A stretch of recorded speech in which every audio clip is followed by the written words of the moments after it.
আর বাকি যারা ডিস্টিংগুইশড আছেন তাদের নাম না বললেই নয়, তারা নিজেরাই নিজেদের পরিচয়।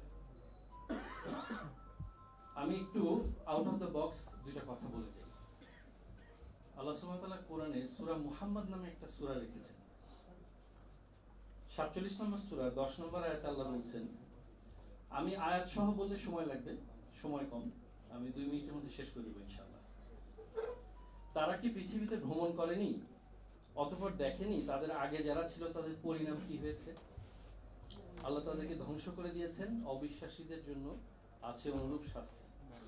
একই সূরার 22 নম্বর আয়াতে, প্রেক্ষাপট লম্বা, প্রেক্ষাপট সহ বলতে গেলে সময় লাগবে, আপনারা ব্যাটে বলে সমাজদার কে লিয়ে ইশারায় কাফিয়ে লাস্টে বুঝে যাবে ইনশাআল্লাহ। 21 নম্বর আয়াতে বলছেন, 22 নম্বর আয়াতে আল্লাহ সুবহানাহু ওয়া তাআলা বলছেন, ক্ষমতা পেলে সম্ভবত তোমরা পৃথিবীতে বিপর্যয় সৃষ্টি করবে আর আত্মীয়তার বন্ধন ছিন্ন করবে।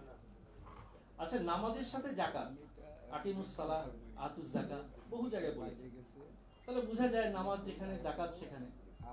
ক্ষমতা পেলে আত্মীয়তার সম্পর্ক ছিন্ন করবে, এই কথাটা কেন আসে? ক্ষমতায় গেলে ওই যে বলে না, যে যায় লঙ্কায় সেই হয় রাবণ। ক্ষমতায় পেলে যাদেরকে সাথে নিয়েছিলাম, যাদেরকে সহযোদ্ধা নিয়েছিলাম, তাদের যে চেতনা, তাদের যে চিন্তা ভাবনা, এটা সম্ভবত তোমরা আস্তে আস্তে ভুলে যাবে। কিছুটা আমরা দিক নির্দেশনা পাই, এটাকে বলে ইসলামাইজেশন। আপনি কোরআন হাদিসে যা বলেছে তার সাথে আপনি বাস্তব জীবন, এটা তো কালজয়ী, কিয়ামত পর্যন্ত এটা অনর, একটা দাড়ি কমাও চেঞ্জ হবে না। একই সূরা 25 নম্বর আয়াতে আল্লাহ সুবহানাহু ওয়া তাআলা বলছেন, যাদের কাছে সঠিক পথ সুস্পষ্ট হওয়ার পরেও, আই রিপিট, সঠিক পথ সুস্পষ্ট হওয়ার পরও তারা পিছনে ফিরে যায়, শয়তান তাদের জন্য তাদের কাজকে সুন্দর করে দেখায় আর দেয় তাদেরকে মিথ্যা আশা। এটা পড়লাম সূরা মুহাম্মাদের 3টা আয়াত। কোরআনে সূরা 10 নম্বর সূরা একটা আছে, সূরা ইউনূস। শুরুতেই বলেছি সমাজদার কে লিয়ে ইশারায়ে কাফিয়ে, শেষে বুঝে যাবে ইনশাআল্লাহ। এই সূরার 12, 13, 14 আয়াতে খুব সংক্ষেপে বলে যাই, মানুষকে যখন দুঃখ ক্লেশ স্পষ্ট করে তখন তারা শুয়ে বসে দাঁড়িয়ে আমাকে ডাকতে থাকে, অতঃপর আমি যখন তাদের দুঃখ ক্লেশ দূর করে দেই তখন সে এমন ভাবে চলতে থাকে মনে হয় যেন দুঃখ ক্লেশ স্পর্শ করার কারণে সে আমাকে কখনো ডাকেইনি। ভুলে গেছে যে 36শে জুলাই, 35শে জুলাই কত মানুষ রোজা রেখেছে, কত মানুষ সারা রাত জেগে দাঁড়িয়ে কান্নাকাটি করেছে যে কালকে কি হবে আমার ছেলেটা রাস্তায়। যখন 36শে জুলাই পার হয়ে গেল, আজকে 100 ডেজ পার হয়ে গেছে, অলরেডি রাশিদ ভাই বলে গেছেন। এটা কিন্তু এই যে অবিসংবাদিত এই বাণীর মধ্যে লেখা আছে, মনেই হয় যে তারা আমাকে কখনো ডাকেইনি। এভাবেই যারা সীমা লঙ্ঘন করে তাদের কর্মকাণ্ডগুলোকে আমি চাকচিক্যময় বানিয়ে দেওয়া হয়েছে, মিথ্যা আশা দিচ্ছে, চাকচিক্যময় বানিয়ে দিচ্ছে, মনে হয় আমরা অনেক কিছু করে ফেলবো। মনে রাখতে হবে, এর পরের আয়াতে বলছেন, তোমাদের পূর্বেকার বহু জনগোষ্ঠীকে আমি ধ্বংস করে দিয়েছি যখন তারা বাড়াবাড়িতে লিপ্ত হয়েছিল। এর পরের আয়াতে বলছেন, এটা দিয়ে আমি শেষ করে দিব, অতঃপর তাদের পর, এই জালিমদের পরে তোমাদেরকে পৃথিবীতে তাদের স্থলাভিষিক্ত করেছি এটা দেখার জন্য যে তোমরা কেমন কাজকর্ম করো। 100 ডেজ পরে আপনাদের কিন্তু দেখা হচ্ছে, মনে রাখবেন। আমরা এই পিছনের দিকে যদি একটু যাই, এই জাতি স্পষ্টভাবে দেখেছে কার কবরের মাটি সরানোর জন্য চেষ্টা করা হয়েছিল।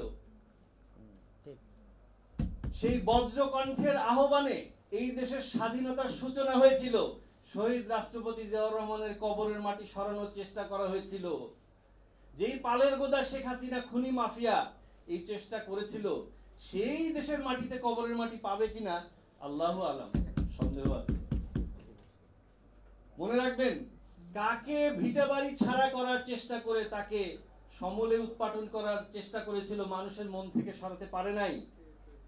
বারবারের আপসহীন দেশ নেত্রী বেগম খালেদা জিয়া তার জীবনকে বাজি রেখে বিদেশ থেকে ফিরে এসে সেই অন্ধকার কুঠুরি জেলখানায় তিনি নিজেকে সেখানে বসিয়েছেন, তারপরেও আপোষ করেননি। তাকে বাড়ি ছাড়া করার চেষ্টা করেছেন, কিন্তু নিজেরা দেশ থেকে পালের গোদা তার দলবল সহ দেশ থেকে পালিয়েছে, এখনো পালাবার পথ খুঁজছে। 100 ডেজ পার হয়ে গেছে, প্রবাসী সরকার করার ঘোষণা দেয়, এখনো নিজেকে প্রধানমন্ত্রী দাবি করে, একটাবার লাইভে ভিডিওতে আসার সাহস হয় না। হায় রে আমার প্রধানমন্ত্রী, তাহলে পিছনে ফিরে যাওয়ার চেষ্টা করলে মনে রাখবেন পিছনটা খেয়াল করে দেখতে হবে। মনে রাখবেন কার মেরুদণ্ড ভেঙে দেওয়ার চেষ্টা করা হয়েছিল? আগামী দিনের রাষ্ট্রনায়ক দেশ নায়ক জনাব তারেক রহমান বিদেশ থেকে একটা স্কাইপের মাধ্যমে ভাবতে পারেন এত বড় একটা সবচাইতে জনপ্রিয় রাজনৈতিক দল, আপসহীন দল, সেটাকে কিভাবে এত ষড়যন্ত্রের মধ্যে ধরে রেখেছেন? আপনি ভাবতে পারেন? এটা ঈমানের দাবি। আপনি যতই আমার কাছে থাকুন, যতই সংগ্রাম করুন, আপনার পদস্খলন হলে আপনার জায়গা নাই, এটাই ঈমানের দাবি। আপনি ভাবতে পারেন 17 বছর ধরে তার সাথে সংগ্রাম করেছেন, তার নির্দেশনায় সংগ্রাম করেছে, এখন তার পদস্খলন দেখার পরে সাথে সাথে বহিষ্কার করে দিচ্ছেন। এটা কি খুব আনন্দ নিয়ে করছেন? তার অন্তরে সেই কষ্ট হচ্ছে না? প্রতিদিন 2 দিন 3 দিন পর পর দেখবেন বাংলাদেশ জাতীয়তাবাদী দল বিএনপির মিডিয়া সেল থেকে দেওয়া হচ্ছে অমুক বহিষ্কার, অমুক অব্যাহতি দেওয়া হয়েছে, অমুককে সমস্ত পদ থেকে অব্যাহতি। এটা খুব আনন্দ নিয়ে দিচ্ছেন। This is called backbone. এটাকেই বলে ঈমানের দাবি। আপনি যতই আমার সাথে থাকুন, যখনই আপনার পদস্খলন হয়েছে, যখনই আপনি লেজুর বৃত্তি, চাটুকারি এবং চাঁদাবাজি এবং আরো অন্যান্য নিজের পরিচয়কে আপনি ভুয়া পরিচয় দিয়ে আপনি দলের মধ্যে বিশৃঙ্খলা সৃষ্টি করছেন, সাথে সাথে you are no more, you are out of my box. এই হলো সেই মেরুদণ্ড, যার মেরুদণ্ড ভাঙার চেষ্টা করেছেন। সেই মেরুদণ্ডের উপর আস্থা রেখে, আল্লাহর উপর ভরসা করে কালকেই ভোট দিয়ে দেখেন এই দেশ ও জাতি তার আশায় একটা বুক বেঁধে আছে যে এই জাতি এবং এই দেশকে একটা সমৃদ্ধশীল জাতিতে পরিণত করবে। এই জন্য আবারও বলছি, দেখুন আপনার সাথে আমাদের কোনো বিরোধ নাই। সূরা মুহাম্মদ, সূরা ইউনূস, এই দুটাকে আর যোগ দিয়ে বলতে হবে না। আপনারা একটু এইটাকে একসাথে করে এই দুটো সূরা একটু পড়ার চেষ্টা করুন, দিক নির্দেশনা পেয়ে যাবেন ইনশাআল্লাহ। সবশেষে একটা জিনিস বলে যাই, সেটা হলো আপনার সাথে আমার ডিফারেন্স অফ অপিনিয়ন থাকতেই পারে। ডিফারেন্স অফ অপিনিয়ন থাকতে হলে নীতিটা কি সেটা একটু বলে শেষ করে দিই। সূরা আল ইমরানের 64 নম্বর আয়াতে বলছেন, কুল ইয়া আহলাল কিতাব, বলে দাও তুমি নিজেই, হে আহলে কিতাব, তাআলাউ ইলা কালিমাতিন সাওয়াইন বাইনানা ওয়া বাইনাকুম, কাম ইনটু কমন টার্মস। তোমার সাথে আমার সাথে কিছু কমন টার্মস আছে, সেটা নিয়ে আসো আলাপ করি। আপনার সাথে আমার সাথে যত ডিফারেন্স অফ অপিনিয়নই থাকুক, আপনার সাথে আমার সাথে কমন টার্মস হলো ভোটাধিকার। গত 17 বছর ধরে মানুষ ভোট দিতে পারেনি। আপনি একটা বাচ্চা ছেলেকে জিজ্ঞেস করেন যে ভোটার হয়নি, সেও বলবে সবার মধ্যে একমাত্র কমন টার্মস হলো ভোটাধিকার। এত কিছু বলার পরেও যদি আপনি মুখ ফিরিয়ে নেন, ফাইন তাওয়াল্লাউ ফাকুলু, এবার সকলে মিলে বলো, ইশহাদু বিআন্না মুসলিমুন, জি আমরা আমাদের আত্মসমর্পণ করেছি, আমরা যা বলার বলেছি, so we are free from the consequences. আপনি কিন্তু কনসিকুয়েন্স ফেস করতে হবে। সবশেষে একটু বলে যাই, আপনার যে অর্জন আছে, নন গভর্নমেন্ট থেকে গভর্নমেন্ট অ্যাটিটিউডে ফিরে আসুন। জাতির অভিভাবক হিসাবে গভর্নমেন্ট, এই পিপলস রিপাবলিক অফ বাংলাদেশ গণপ্রজাতন্ত্রী সরকার, এই অ্যাটিটিউডে ফিরে আসুন। মানুষের ভোটাধিকার ফিরিয়ে দেওয়ার দিকে যান এবং এই 90% মুসলমানের দেশে, এই 16-17 কোটি ইমানদারের দেশে, এই মুসলিমের আঘাতে, মুসলিমের অন্তরে আঘাত লাগে এই ধরনের লোকজনকে আপনারা আপনাদের সাথে একত্র করবেন না। এটা আমরা আমাদের নসিহা।